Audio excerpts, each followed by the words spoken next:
Hi, good evening. Happy Malaysia Day. Welcome to Water Think Tank. Just an introduction. Water Think Tank was initiated to create a space to explore and discuss past experiences, current approaches, innovations, and future needs related to the water ecosystem in a broad sense of definition. And today we have Technology Thursday to showcase various technologies and its applications to build knowledge and create awareness amongst industry players and public, as well as provide exposure on the workings and exploration within the scientific community. Today, this evening, I have with me Associate Professor Engineer Dr. Muhammad Mozani Azizan, or Dr. Mok lah katakan, from University Science Islam Malaysia, USIM. He's from the Faculty of Engineering and Built Environment. He's an electrical engineer by profession. He holds a master's degree from USM and a PhD degree also in electrical engineering from UTM.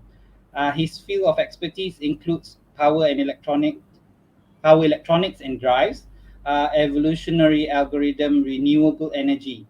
To date, I think he has published around 60 scientific articles in international journals. So, welcome, Doctor. How are you today?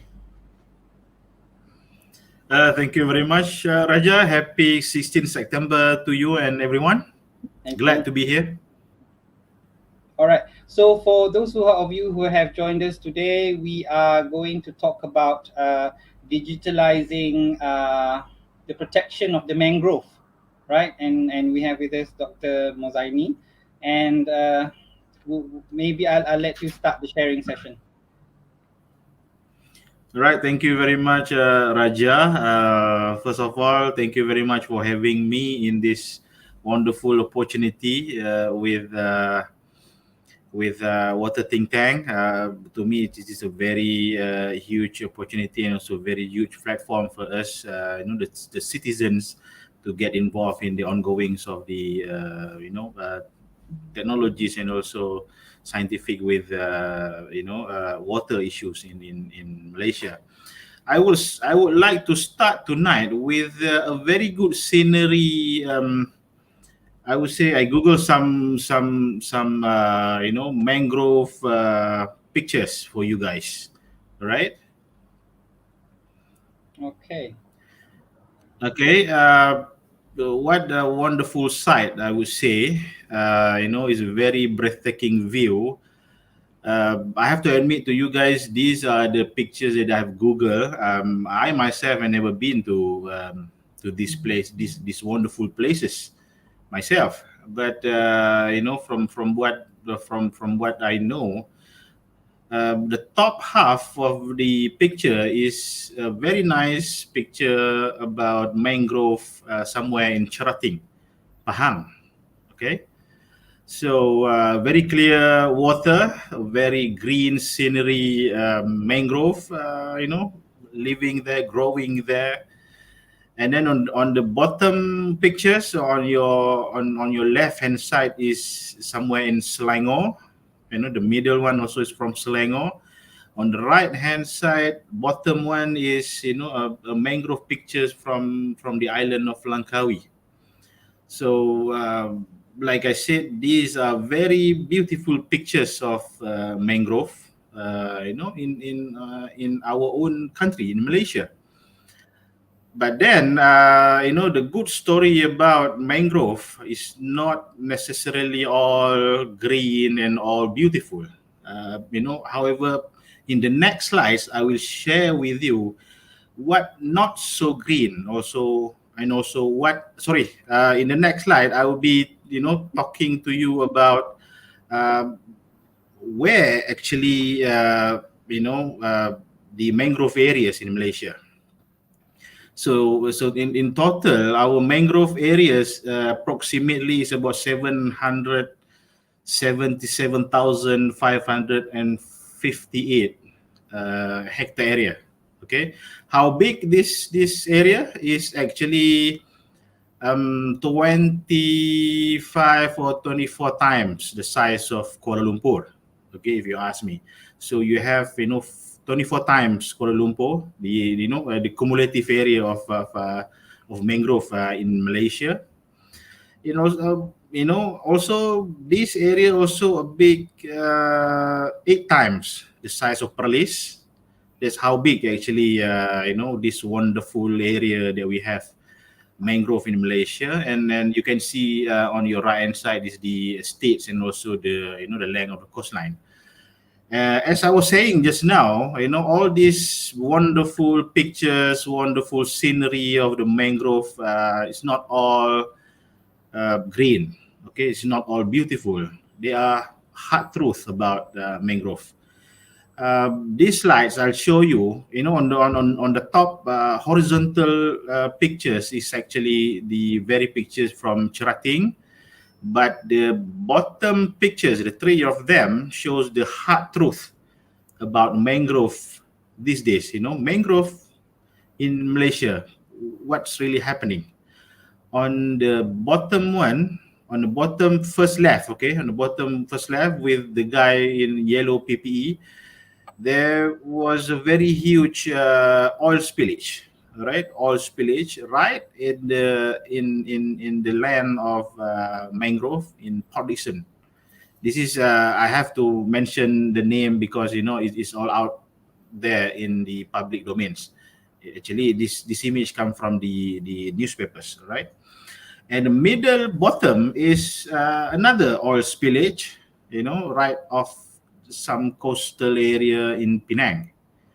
And also in the right hand side, on the bottom right hand side is also some burning places. They turn the area into an open burning places also in Penang. The same goes with the next slides. These are also hard truth about mangrove in Malaysia. Uh, on the top left, okay, on the top left is the uprooting of mangrove trees in Penang. So they are relocating the mangrove into some other new areas. But then, for whatever reason known only to them, they're not replanting and they're not adding the total number, but then they just relocate it to somewhere else. Okay, and then the next two on the middle and also on the right hand side is what fate, what the fate happening to the mangrove. It has to deal with constructions and also the opening of the mangrove area for tourism and also for housing purposes, for living and everything. So these are the hard truths about mangrove and what they are dealing with. So, Doctor, The next I'd like slide to, I will show you. Doctor, can I interrupt you for a while? Okay, before we go further, I Yes, would like sure, sure. to ask you if we go back to two or three slides to your first slide, for the benefit of those for the viewers that are not that are listening and looking at the pictures for the first time, what is actually a mangrove system? Okay, mangrove is actually, is a set of a species, sorry, a species of growth of trees that live at the coastal area. It requires I would say, a dual living ecosystem that is watery and also a bit of dryness. All right. So you can see most of the mangrove requires these two ecosystems, water and also some land. So not only in Malaysia, mangrove often, you can see this mangrove growth or trees at the coastal area. uh, you know Coastal area is where the water and land meet, so that's where the ideal ecosystem for mangrove. So And mangroves, also yes, go on, Doctor. sorry. And Go on. also mangrove is actually is known for its strength as a reservoir of the carbon. Okay, it can store carbon multiple times compared to the other species of trees or growth. Okay, so there, I have read a few articles on the importance of preserving mangroves ecosystem because of its carbon sink. It's a magnificent capacity as a carbon sink. But how important is the mangrove? In fact, we have a question from the viewers. So for all of you just joining us tonight, if you have questions for our panel today, Dr. Mozani, uh, please feel free to put it in the comments, and we will try to address them as we go along. So I was about to ask, Doctor, how important is the mangrove system to the community, to the environment, and to the earth generally? Okay, as we were talking just now, mangrove has a very big reservoir. It's actually a serve as a big reservoir for the carbon, meaning the carbon exchange. From our daily living. The humans, what we do during our activities and everything. Most portion, bigger, most big, most of the portion of the carbon can be absorbed by this kind of species, mangrove trees. Okay, so that's from environmental point of view, is extremely important. In keeping the carbon balance ecosystem somehow in our living ecosystem. But from economic point of view and also tourism point of view, mangrove, like this picture showed, has a very good potential as ecotourism activities. Provided that you don't cut them off. I've seen a lot of ecotourism packages. Some of them in Peninsula, some of them are in Sabah and Sarawak. They have this very exciting mangrove tours. You go by boat. You go by boat. You have a look at the mangrove and then you stop, and then you take pictures and feel the trees and also the leaves and everything. So potentially, in economics, mangrove has a huge economic benefits. So that's why I wonder why they are doing away with mangroves. Okay, I think it's the view put the cost, because people want to look at the water, and they want development to be as close enough to the water. So I guess that's why they are exploring this area. I don't know, from my layman's point of view, I guess that's what's happening.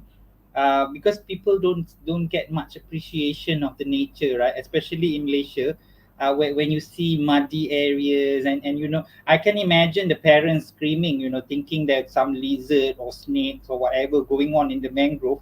So the appreciation is not there. But to see the pictures that you have put side by side, or rather top and bottom in contrast, it breaks our hearts, I think, to see something so beautiful and pure being ravaged by what we do, and for so less value. Sometimes just to clear off certain things, and things that we don't understand, right?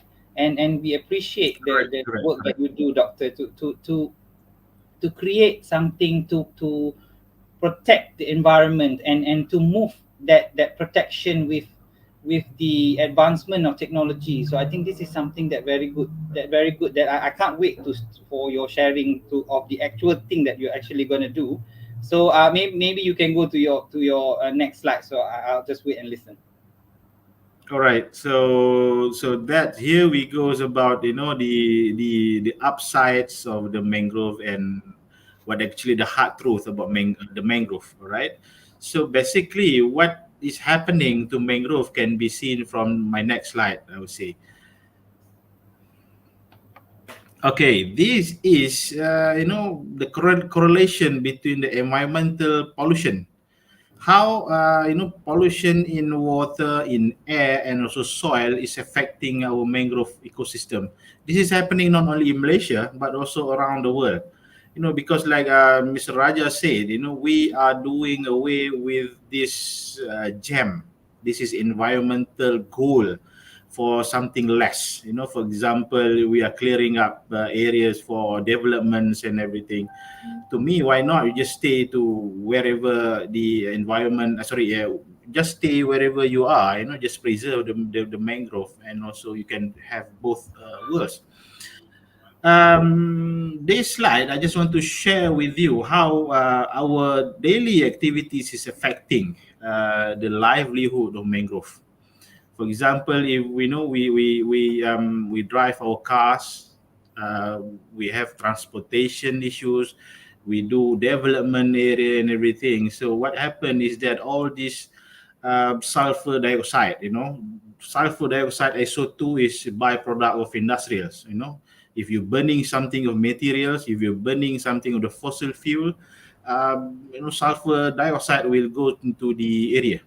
Okay, for example, due to our activities, you have NOx, nitrogen oxides.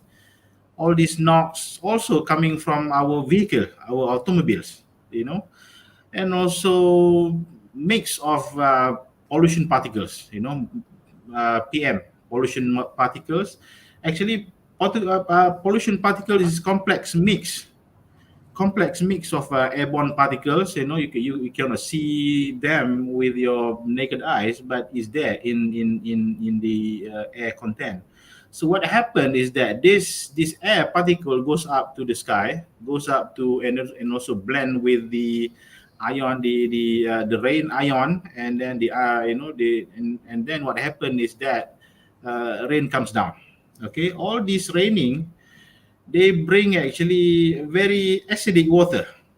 Okay, what happened is that the water become acidic, all right? And also by this thing, uh, the water that goes to our sea and also to our water compound, for example, have a very high acidic level. So what happened is that the soil also become acidic, and also this is how it affecting the growth of our mangrove.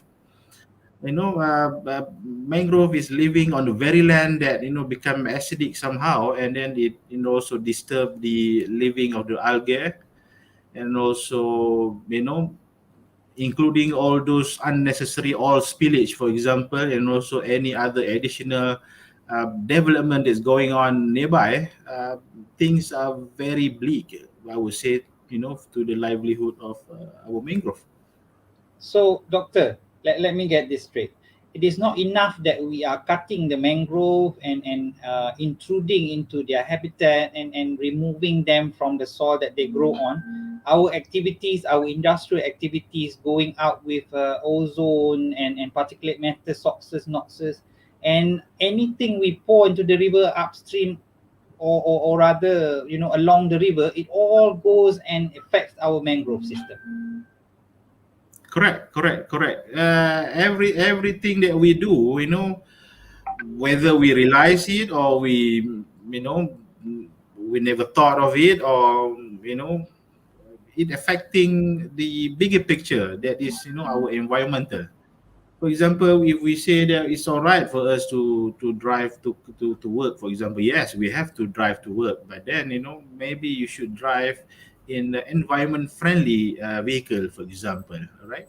So you have your social responsibility to reduce your carbon output, I would say. If you contribute less to the emission of carbon or emission of any emission gases, then you actually is a hero. You are saving not only the world but also the growth, the trees, or in this case our own beautiful mangrove. Yep. And I saw from the pictures that you're sharing, a lot of the devastation comes from oil spillage.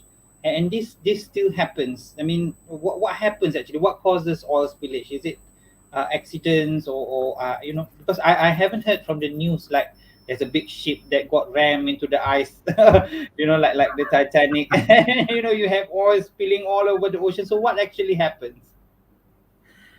Some of the cases is actually the excess of oil being dropped uh, to the sea or also to the water by. We have to admit that it's by mistake. Okay, it's by mistake. It should have, it should have been contained, but all this oil spillage happen. without intention. I would say without intention, unintentional. But then there are some cases that the shipwreck, for example, the processes of getting the ship that you want to to the shipwreck is not cleaned well enough. They have some other leftovers, not as much as the usual oil spillage, but still they are oils. They are oils. They don't clean enough on the ship that they want to turn into what we call that, yang kita rendam dalam tu to as catchment for the fish too. I forgot what it's called in English. Catchment, doctor? I Or mean, the terumbu. They want the terumbu karang ah, to hidup on whatever we to submerge everything inside the water. So, but then going back to your question, this oil spillage, although it is unintentional, it's still a very big issue to our mangrove and also from our water. okay. So from what I understand, anything that comes from the sea affects the mangrove. Anything that comes from the river affects the mangrove. So even if we put a big fence around the mangrove, we cannot protect it very efficiently. I think this is where your system having so many parameters that you can control will help very efficiently to protect the mangroves. So tell us more about that maybe. Correct, correct. When it comes to environmental issues, not only mangrove, I would say, if not all, most of the issues with the environmental cases, we are usually often, not one step, we will be two step behind. So we always on the run. We always on the run. We never get to the front, to the front foot and lead everything, control everything, design everything. So based on from based on this issue, the issue of being one or two step behind, we try to to use advanced tool. I would say tool. I use this. I use the word tool. To describe AI, artificial intelligence, and try to combat this environmental issue. So in the next slide, I will show you some informations about what we are doing actually. All Is right. it?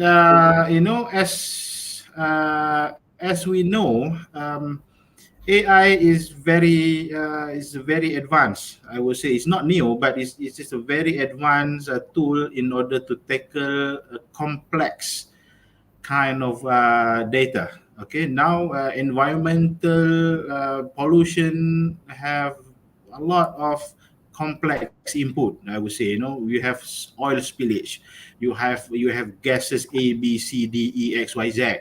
You have humidity, you have temperature, you have so many data input that you need to process. This data becoming very complex in a way, and we were thinking that why not we process this data using AI, artificial intelligence, right? And through AI, through artificial intelligence, the tools will provide us the sorting of the data in order for us to have a data that is meaningful. Okay, that is meaningful. Then not only we have a data that is meaningful, but also we do it in the speed of time.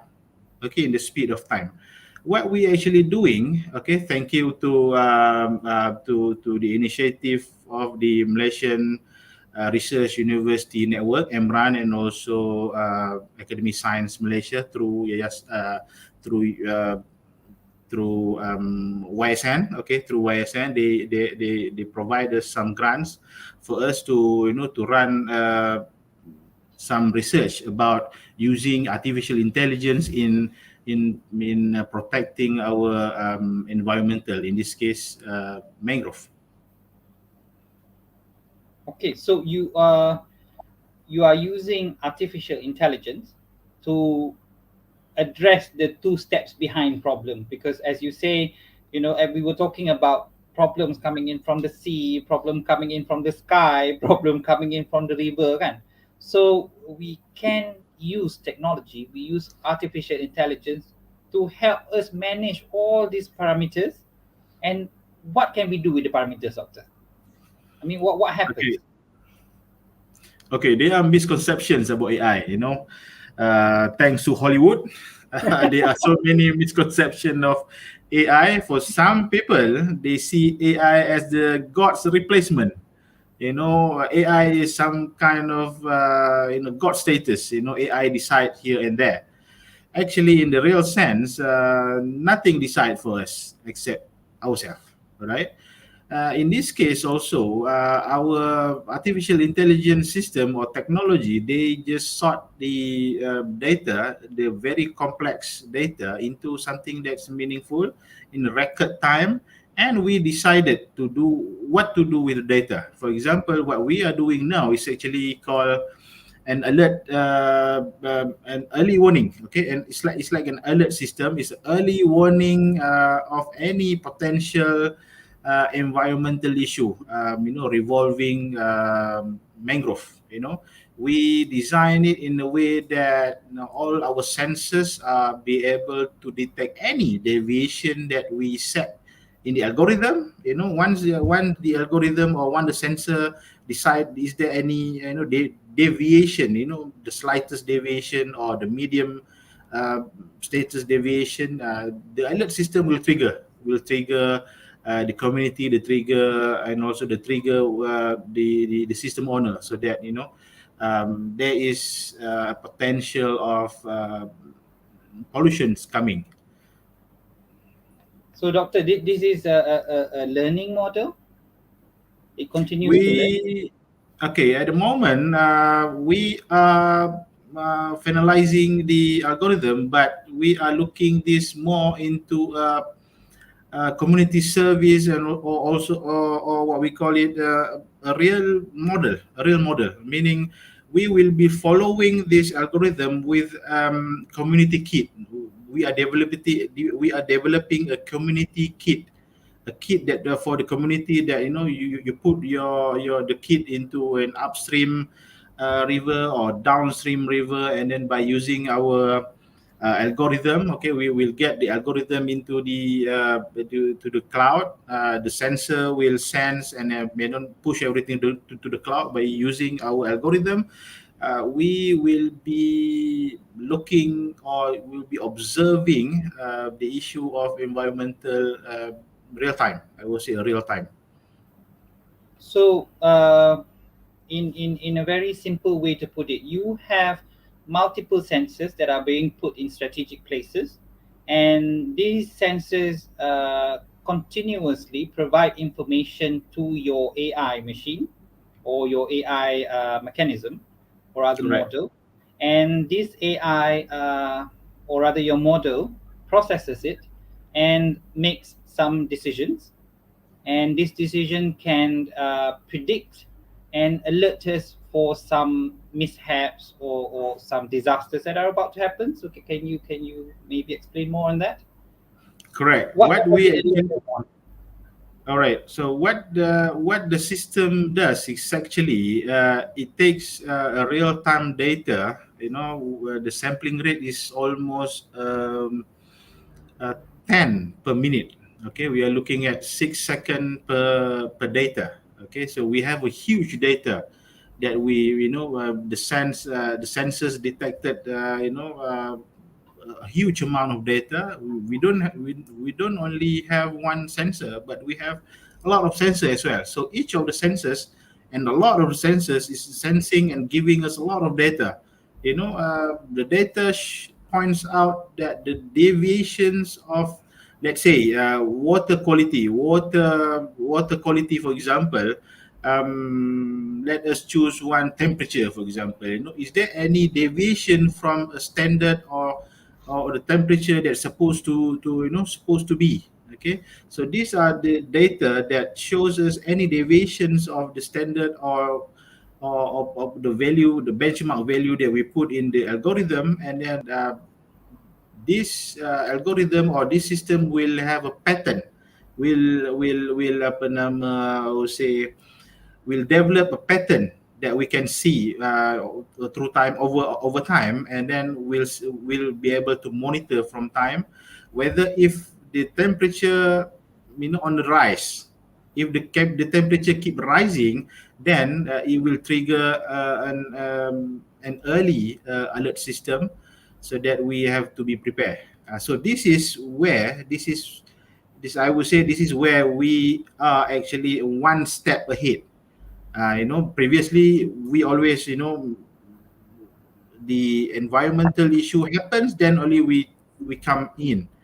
Now through this AI, artificial intelligence capability, we are actually predicting, we are actually designing, or in a sense we are actually one step ahead in preparing ourselves to, to face any potential environmental issue. Okay, thank you, Doctor. For those of you who have just joined us, we are on Technology Thursday. Today, we are talking about going digital for protecting our mangrove ecosystem. So, let's take a few questions from the viewers. I have a question on your community kit. So, what does the community kit mean, and would it mean that the community can take part in or contribute in the role of surveillance, or is it like feeding information for enforcement agency? Could you like explain a bit on that? All right. But I was about to go to the next slide just to Okay. tell you actually what this project means to the community. All right. Sorry, not this one. The last one, I believe. The pictures with young old lady with a dosimeter. Okay. Actually, these are the images of not ordinary people in Japan. A couple weeks ago, I was watching Netflix. There was this very nice documentary about Fukushima, and also whether there is argument whether the citizen from the affected area should go back or not. We don't want to get involved in Japan domestic issue, but from the Netflix documentary, I was mesmerized by how the concept of the citizen scientist. This is the concept that we are trying to do with this project. Okay, this normal ordinary citizens community in Japan, they brought their own dosimeter, they brought their own radiation meter, just to argue with the authority. Since I heard news about, the government of Japan has cleared every area of the affected area, and then they asked them to, the citizens go back to the towns, but the citizens, some of them return, some of them refuse.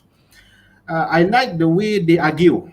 Okay, these citizens argue with the government, with the nuclear agency in Japan. So they bring everything. They bring the dosimeter. They bring their own, PPE, where the PPE go and measure everything. So this is what we actually want to do with this project. Going back to the kit, okay, to the sampling kit, we call it data logging ataupun environmental logging kit. These are the kit that we produce. Consists of sensors that are very crucial in measuring the water quality. Okay, so the community can have them for free. We're going to put the kit at we're going to train them to put the kits at the water area.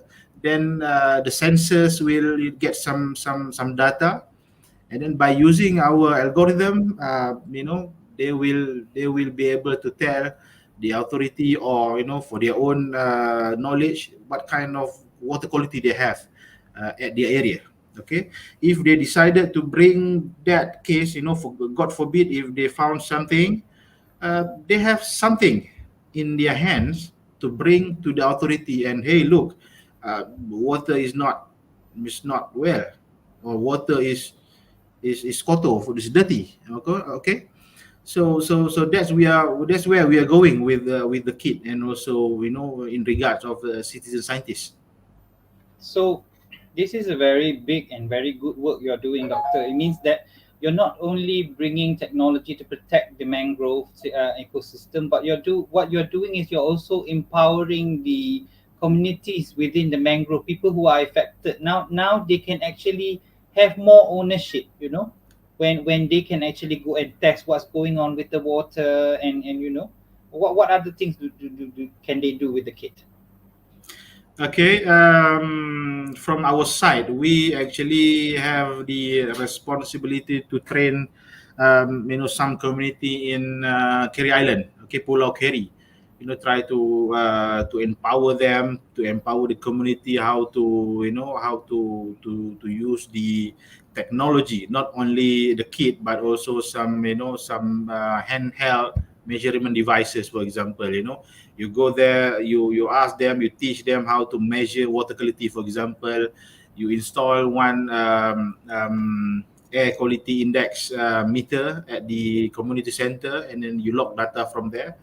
So we want to empower them. Okay, we want them to, like you said, feel some kind of ownership in not only protecting themselves but also preserving the environmental, the environmental excellence at their community. Just like this forum, just like Water Think Tank, it is a very community-based and also community empowered effort. I have to loud to push money to the one who invented water think tank, and also those teams that behind this very good initiative. Okay, Doctor. I know a lot of people that are watching might not be able to catch this, but this is for me. Uh, how robust is your model, and what was the mechanism used to validate it?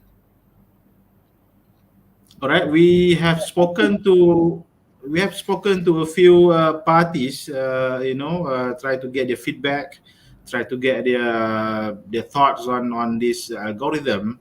What we have is actually something that is measurable. I would say on par with the existing authority levels.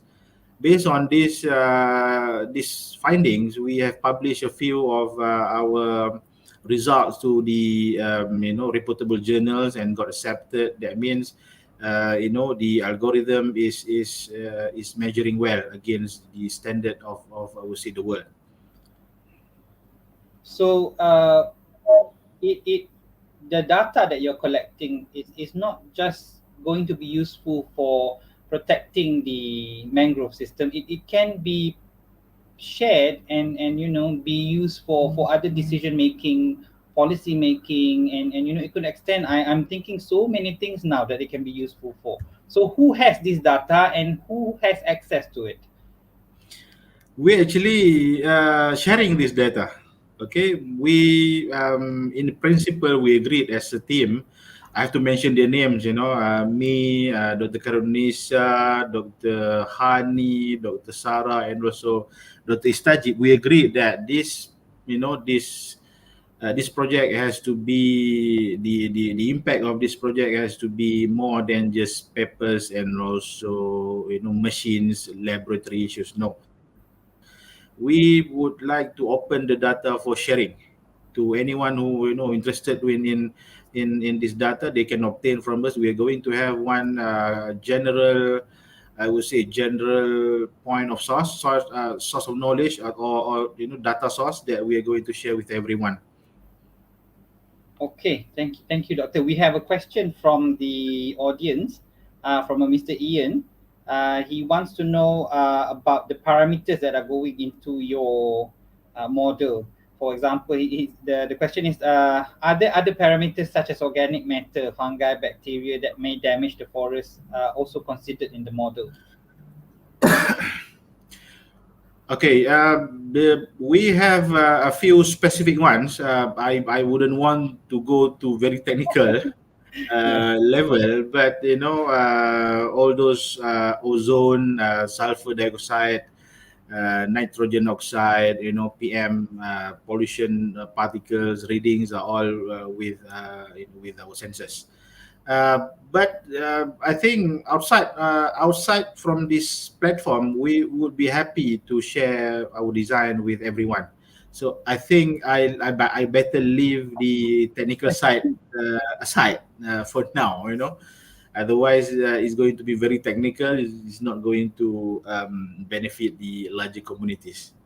All right, all right. Thank you for trying to address that in a simple manner.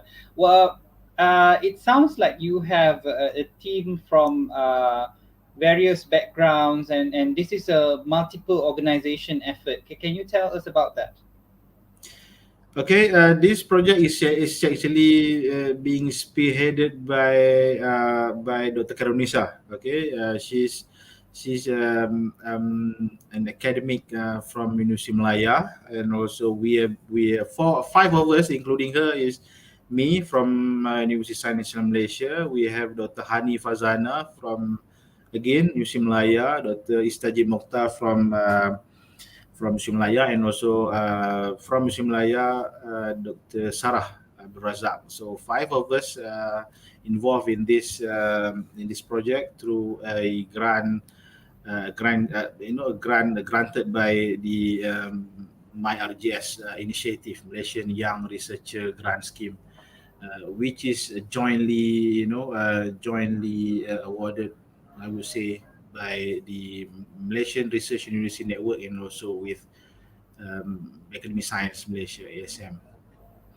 I want to go back to the Right. Ian question, Okay. whether we can include the parameter of fungi and everything. Based on our understanding, or if you familiar with AI algorithm, actually you can put any kind of parameter you want to measure. Our work is only, the scope of the work is only on the mangrove. But then if you want to sense, you want to do readings based on any kind of parameter, you are free to do it, as long as your algorithm can tell something, something meaningful. Do it in record time, and then you will have a decision options based on the algorithm. So doctor, I think the relevance you the thing when you're explaining, you are igniting so many light bulbs in my head. I don't know, because I'm just thinking when I do some research in sustainability, and it's always difficult, and you have the naysayers talking about how climate change is not real and things like that. When you have such this kind of system where so much information is can be managed in a way that can be quantifiable.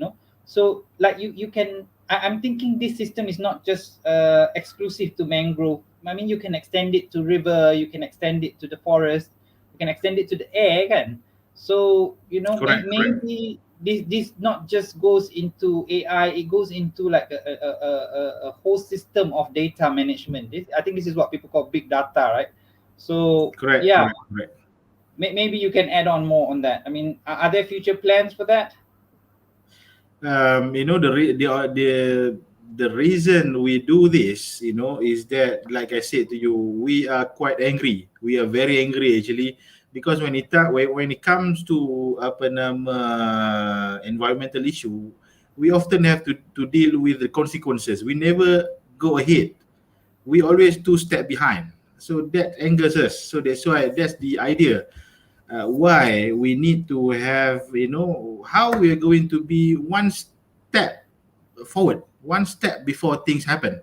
So this is the, I would say, the, what triggers us to do this. This is why we come up with the early warning system.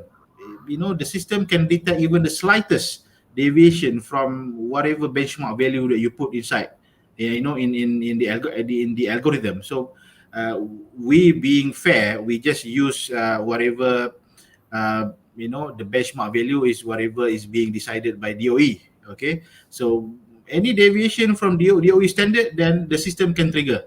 And if the data is being fed, like I said to you, every 6 seconds one data. So 1 minute six data. So if the pattern continues, the system will give an even bigger alert, something like this. It tells this user that, deviation, and something wrong is going to be big, something wrong is going to happen. Okay. Another thing is what motivates us is that, with all due respect to the current practice, actually it is quite slow. Okay, it is quite slow. Okay, we not only we have to deal with the consequences, not only we far left behind, we have to use a lot of because we deal with the consequences, we have to a lot of money, we have a lot of effort and everything to clear everything up. So why not we go one step ahead of the game, we design the whole thing. Okay, that save us a lot of effort, the save of time, a lot of money in that sense. All right. Another thing I would like to add is that, um, again, with all due respect, the current practice have a lot of uncertainties. Okay, in terms of jurisdiction, in terms of change or chain of evidence, something like that.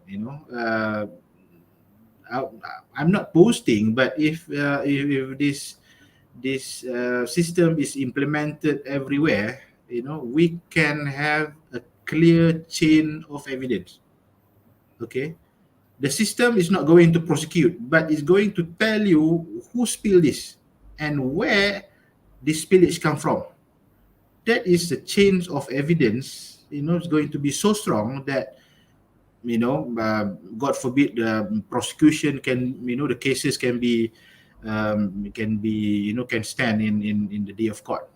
I heard the other day, a few months back, now AI is being used in legal matters. So that is very good for, for people like us, trying to prove a case with the use of AI. Okay, Doctor, we are about 45, 47 minutes into our talk.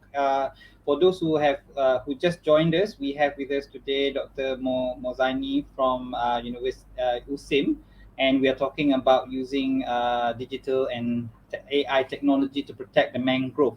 All right, Doctor, I was just about to ask, can your system be used coupled with more input from new development, for example, something like that? Can we use it so that the people or the authorities can make decision, for example, if there are new factories going to be built along the river or something like that?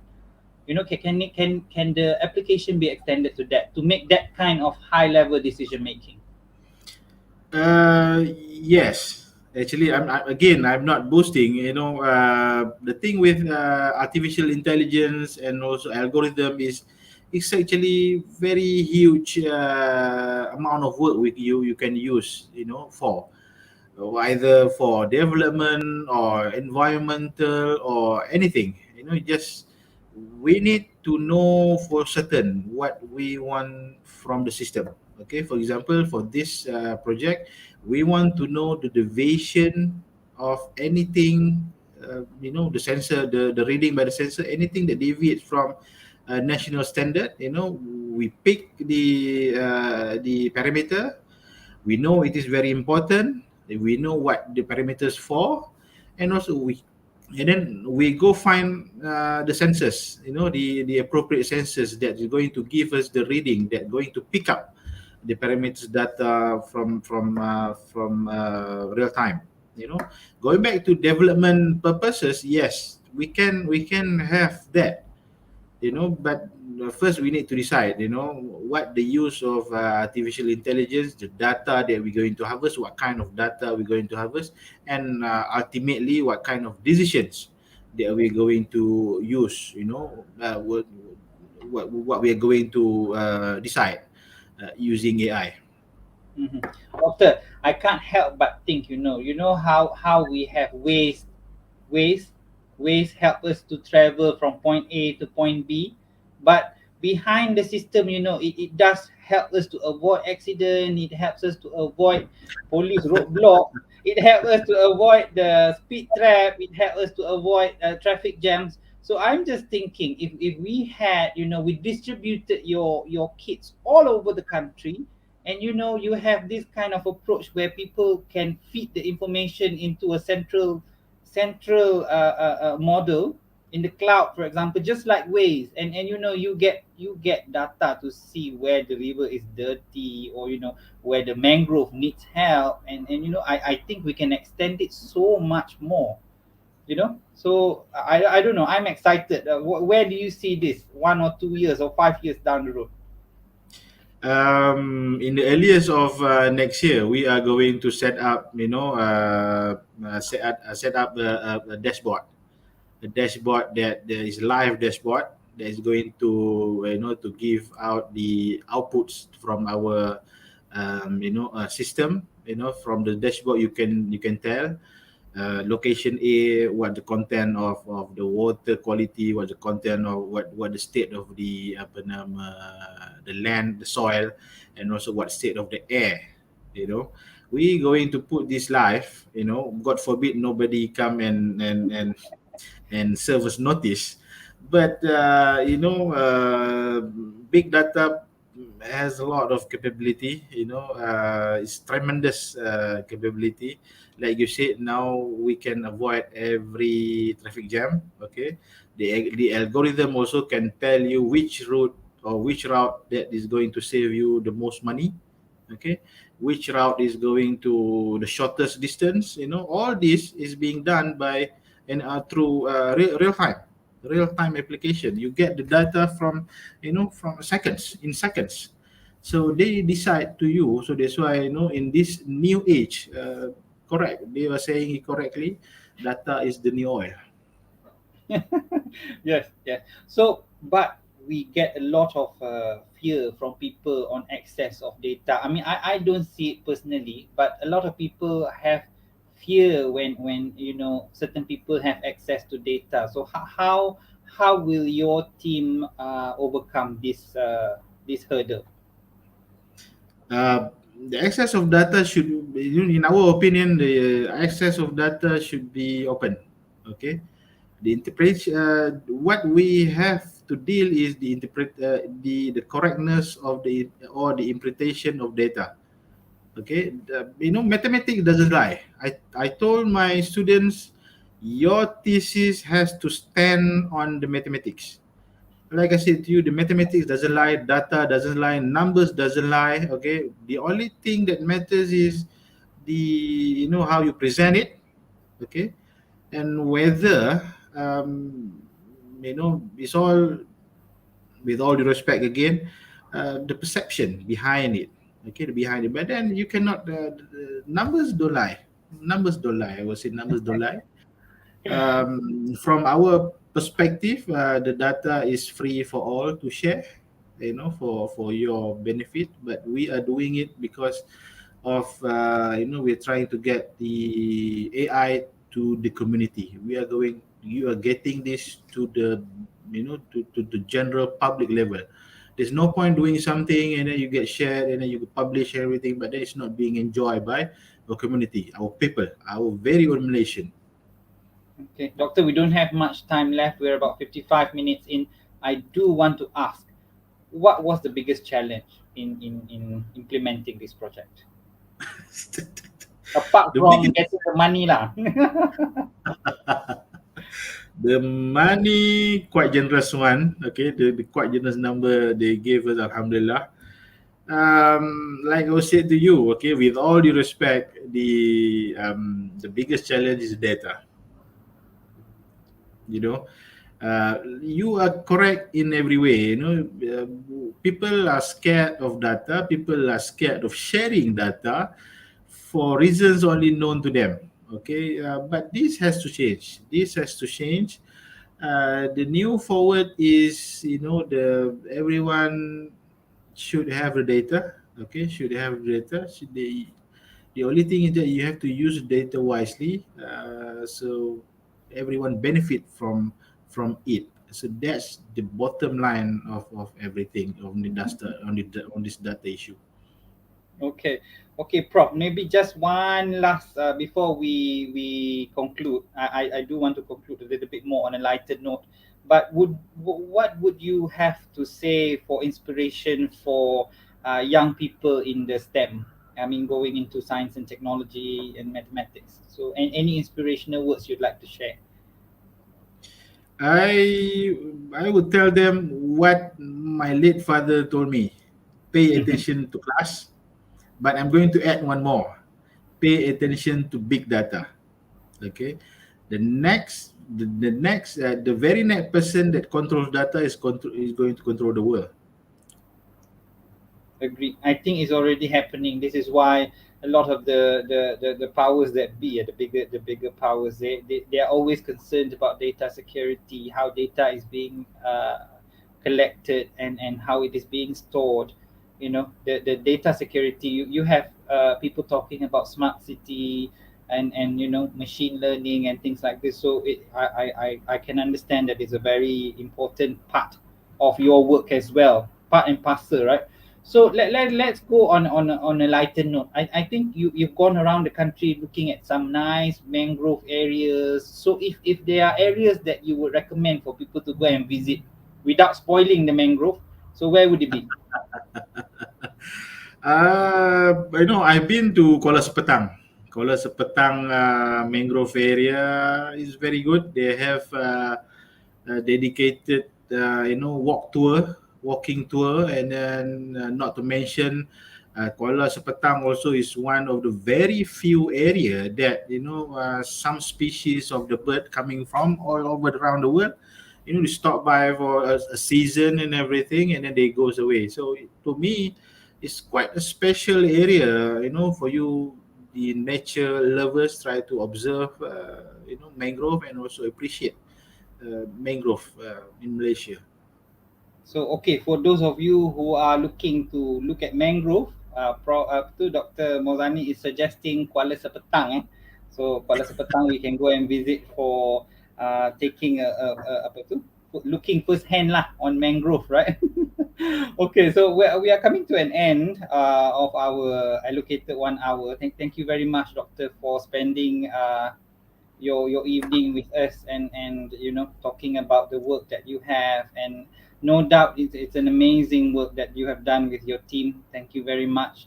And I think we have similar passion, caring for the environment, looking into sustainability. And I think Water Think Tank would like to thank you for uh, joining us tonight, and for all the viewers as well. Thank you for sparing your holiday. Kan, it's a public holiday today in Malaysia, so thank you for sparing your evening and not watching Netflix and spending 1 hour to listen about how we can apply artificial intelligence to protect the mangrove. I will leave you with Doctor, maybe one 30 seconds or 1 minute of last words before we conclude today. um, it's high time for us to have translational research. Bring everything out of your lab for the betterment of our society, our community, our Malaysians here. In our case, we are bringing artificial intelligence to the level of the usual people, ordinary people, and try to create a citizen scientists. Okay, this is the way forward for a better Malaysia, a more mature Malaysia in a way. Thank you very much for having me and also our team as well on this. Okay, we appreciate the work by Water Think Tank. A very huge and exciting future, I would say. With this effort. Thank you very much. Okay, so for the viewers, thank you for joining Technology Thursday on Water Think Tank. If you haven't done it, please follow us and follow us in the group. We are also on Facebook and LinkedIn, also as Water Think Tank. Uh, Happy Malaysia Day and have a great night. Thank you very much.